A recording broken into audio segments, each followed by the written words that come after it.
remember what Amalek has done to you, says our Holy Bible, and we do remember, and we are fighting our brave troops and combatants who are now in Gaza or around Gaza and in all other regions in Israel are joining this chain of Jewish heroes, a chain that has started 3,000 years ago from Joshua ben Nun until the heroes of 1948, the Six-Day War, the 73 October War, and all other wars in this country. Our hero troops, they have one supreme main goal: to completely defeat the murderous enemy and to guarantee our existence in this country. We've always said, never again. Never again is now.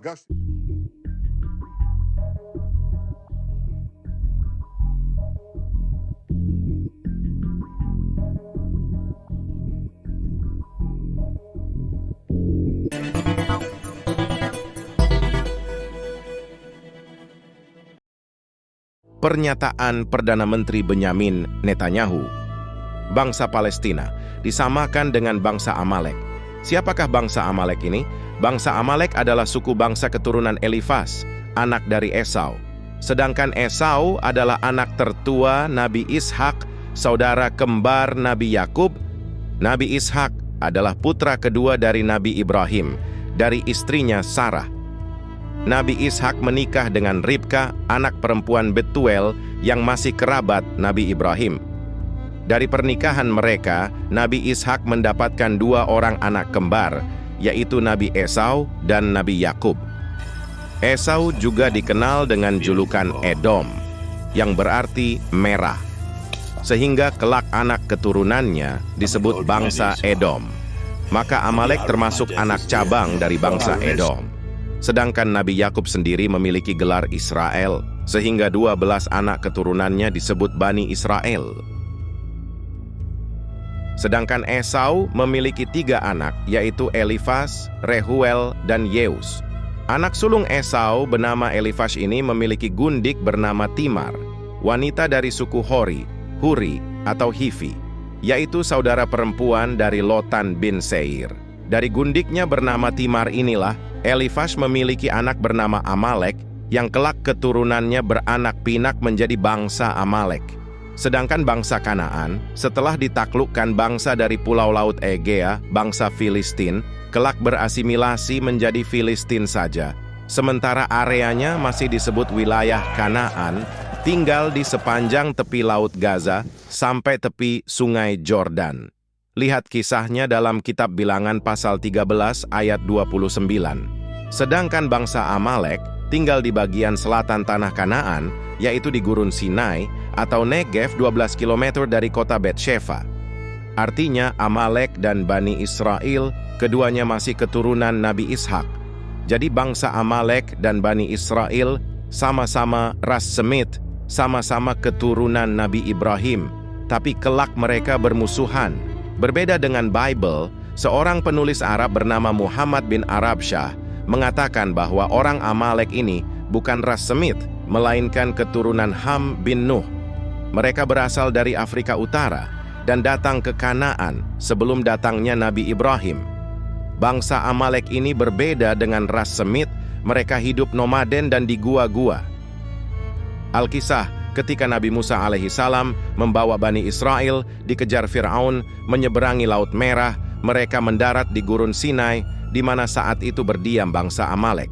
Maka datanglah orang Amalek bersama bangsa Kanaan atau Filistin memerangi Bani Israel di Rafidim.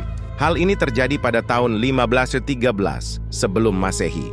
Maka Nabi Musa menyuruh Nabi Yosua untuk berperang melawan orang Amalek.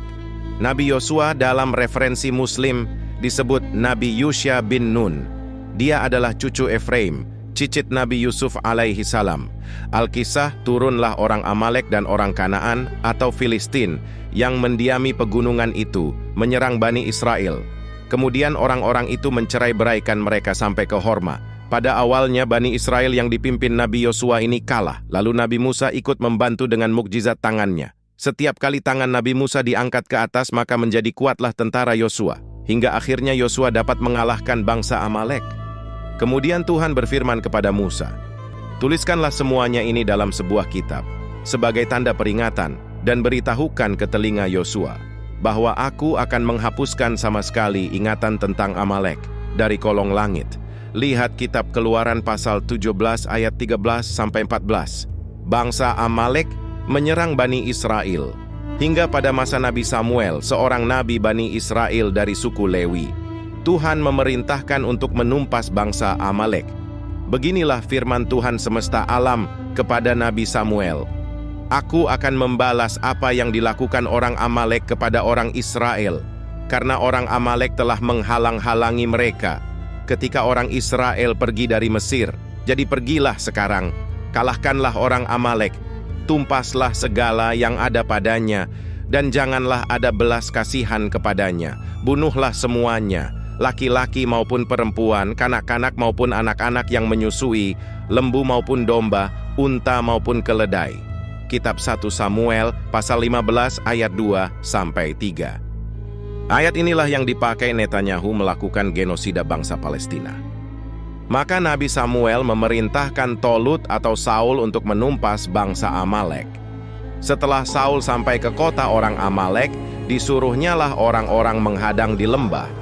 Lalu Saul memukul kalah orang Amalek mulai dari Hawila sampai ke Syur yang di sebelah timur Mesir. Nabi Daud semula menjadi pasukan Tolut atau Saul. Namun Nabi Daud berhasil membunuh perwira Filistin bernama Jalut atau Goliat yang berbadan besar. Maka Nabi Samuel melantik Nabi Daud menjadi Raja Israel menggantikan Tolut atau Saul. Pada masa pemerintahan Nabi Daud terjadi lagi serangan dari bangsa Amalek. Bahkan 2 istri Nabi Daud diculik.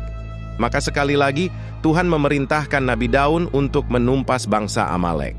Ingatlah apa yang dilakukan orang Amalek kepadamu pada waktu perjalananmu keluar dari Mesir, bahwa engkau didatangi mereka di jalan, dan semua orang lemah pada barisan belakangmu dihantam mereka, sedang engkau lelah dan lesu.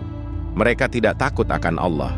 Maka apabila Tuhan Allahmu sudah mengaruniakan keamanan kepadamu daripada segala musuhmu di sekeliling, di negeri yang diberikan Tuhan Allahmu kepadamu untuk dimiliki sebagai milik pusaka, maka haruslah engkau menghapuskan ingatan tentang Amalek dari kolong langit. Janganlah lupa. Kitab Ulangan pasal 25 ayat 17-19. Maka, genosida dalam khazanah peperangan bangsa Yahudi bukan hal yang aneh, terutama terhadap bangsa Amalek, musuh bebuyutan bangsa Yahudi.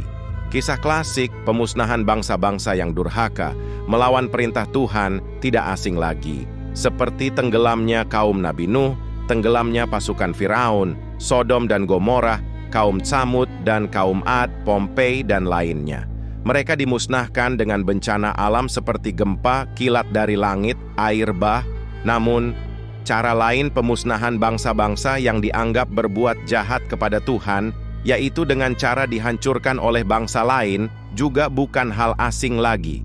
Misalnya, genosida terhadap bangsa Amori, kerajaan Hesibon, Raja Sihon. Pada waktu itu kita merebut segala kotanya dan menumpas penduduk setiap kota, laki-laki dan perempuan, serta anak-anak. Tidak ada seorang pun yang kita biarkan terluput. Kitab Ulangan pasal 2 ayat 33. Kisah lainnya, perintah penghancuran bangsa Amori, kerajaan Basan, Raja Og. Kita menumpas seluruh penduduknya, seperti yang kita lakukan terhadap Sihon, Raja Hesibon, dengan menumpas penduduk setiap kota, laki-laki, perempuan, dan anak-anak. Kitab Ulangan pasal 2 ayat 6. Hal ini adalah pola umum, tindakan terhadap sebuah bangsa yang melawan Tuhan. Tetapi apabila kota itu tidak mau berdamai dengan engkau, melainkan mengadakan pertempuran melawan engkau, maka haruslah engkau mengepungnya. Dan setelah Tuhan Allahmu menyerahkannya ke dalam tanganmu, maka haruslah engkau membunuh seluruh penduduknya dengan mata pedang. Kitab Ulangan pasal 20 ayat 12-13. Bahkan bangsa Kanaan, termasuk bangsa yang harus dimusnahkan, tetapi dari kota-kota bangsa-bangsa itu yang diberikan Tuhan Allahmu kepadamu menjadi milik pusakamu, Janganlah kau biarkan hidup apapun yang bernafas, melainkan kau tumpas sama sekali, yakni orang Het, orang Amori, orang Kanaan, orang Feris, orang Hewi, dan orang Yebus, seperti yang diperintahkan kepadamu oleh Tuhan, Allahmu. Kitab Ulangan pasal 20 ayat 16-17. Amalek secara etimologi berasal dari kata amlak, yang artinya orang yang menjilati darah. Makna Amalek diperluas sebagai semua pihak atau segala bangsa yang memusuhi Yahudi. Shlomo Yitzchaki, Rabi Yahudi Perancis pada abad pertengahan, menafsirkan Amalek sebagai pihak yang mendarah daging memusuhi bangsa Israel. Dalam kitab Midrash, semacam kitab tafsirnya agama Yudaisme, menjelaskan mengapa perintah Tuhan sampai harus memusnahkan binatang ternak. Karena Amalek ditafsirkan sebagai sifat jahat yang bisa menjelma dalam bentuk apapun, termasuk hewan ternak, untuk tidak ketahuan atau menghindari penangkapan.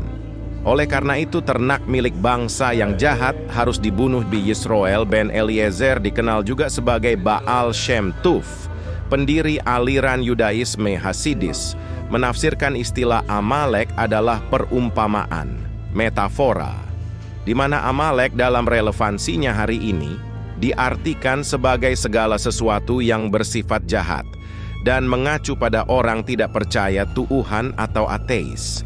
Maka Elliot Horowitz dan Joseph Stern menafsirkan, Amalek adalah musuh Israel yang tidak bisa disadarkan, tak bisa diajak damai, dan selalu ingin membunuh bangsa Israel.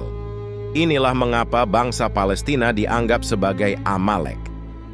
Karena bangsa Palestina musuh bebuyutan Yahudi, jika seseorang sudah dianggap Amalek, artinya tidak ada cara lain untuk menghentikan kejahatannya selain harus dilenyapkan dari muka bumi. Dalam kitab Ester pasal 3 ayat 1-13, di mana Raja Haman bin Hamedata, raja bangsa Amalek, keturunan Raja Gag yang dicincang oleh Nabi Samuel, memerintahkan untuk genosida bangsa Yahudi, supaya dipunahkan, dibunuh dan dibinasakan semua orang Yahudi, dari yang muda sampai kepada yang tua, bahkan anak-anak dan perempuan-perempuan, dalam satu hari juga, pada tanggal 13 bulan yang ke-12, yakni bulan Adar. Kitab Ester pasal 3. Sebagian Yahudi meyakini tindakan preemptif, menyerang duluan sebelum diserang, diperbolehkan untuk mencegah pemusnahan bangsa Israel, sebagaimana Mordekai menggagalkan rencana Haman memusnahkan bangsa Yahudi. Namun Meir Han-Kohen, Rabi Yahudi Jerman abad ke-13, berkata bahwa tindakan pemusnahan ini hanya boleh dilakukan oleh Mesias ketika kelak muncul. Maka dari sini kita bisa memahami seperti apa pola pikir Netanyahu dan orang-orang Zionis, terutama dari partai sayap kanan Likud, yang menganggap Palestina sebagai Amalek. Tidak ada dasar sama sekali menyamakan Gaza dan bangsa Palestina yang ada hari ini sebagai bangsa Amalek.